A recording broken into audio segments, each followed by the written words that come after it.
I mean, the evidence is there. When we met this morning before coming up here to this session, Governor Dean arrived, and he no more than stepped into the room, and he sat down next to General Shelton and said, "Okay, General, what are we going to do? I've got some ideas." And they started working on some things right there. These guys are fighting for you, and they are going to prevail.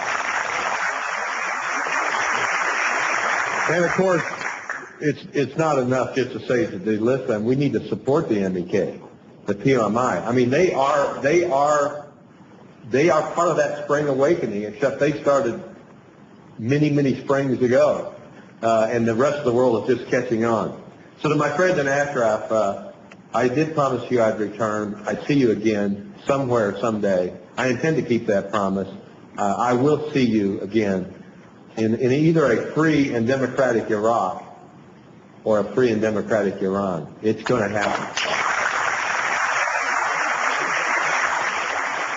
When I served at the White House on the National Security Council staff, I said, look, this is in the Reagan-Bush days, look, who are these Iranians who put 500,000 plus on the streets of Tehran in 1981?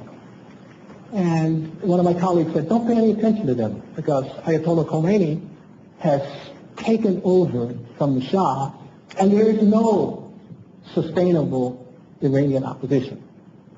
And then I worked on Libya too, and I said, let's look at the opposition dissidents. He said, well, there are no dissidents. And now the U.S. government is scrambling, as I think President Obama will demonstrate in his speech today, to discover where the oppositionists, the dissidents, are. And the Arab Spring is not about regimes falling as much as it is about people rising up. And the issue is, who are the people? And one of the things that we'd like to do today is to clarify the role of the Iranian opposition in what might be a long hot summer or a Cold War winter in Iran to follow the Arab Spring. I would like to conclude with a couple of remarks. One, to thank Senator Hutchinson and her staff again for facilitating this panel. And Senator Amy Klobuchar, senior United States Senator from Minnesota, has a letter to Secretary Clinton, and I just want to read one paragraph from it. She wrote to the Secretary expressing her concern for reports of the violence perpetrated by members of the Iraqi Special Forces against the inhabitants of Camp Ashraf, and she urges the Secretary to work with the Iraqi officials and the United Nations Assistance Mission for Iraq, UNAMI, to continue providing proper medical care and transparency and accountability from the Iraqi government as it conducts an investigation. Anyway, 3 takeaways from this panel. 1, delist the MEK.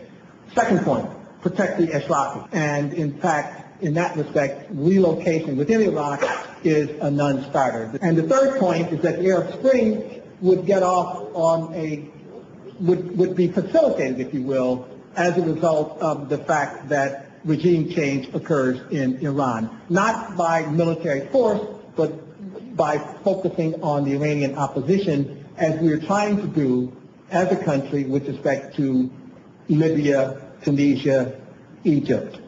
So I would like to bring this to a conclusion by saying good luck and thank you very much, and thank the panelists for a wonderful speeches.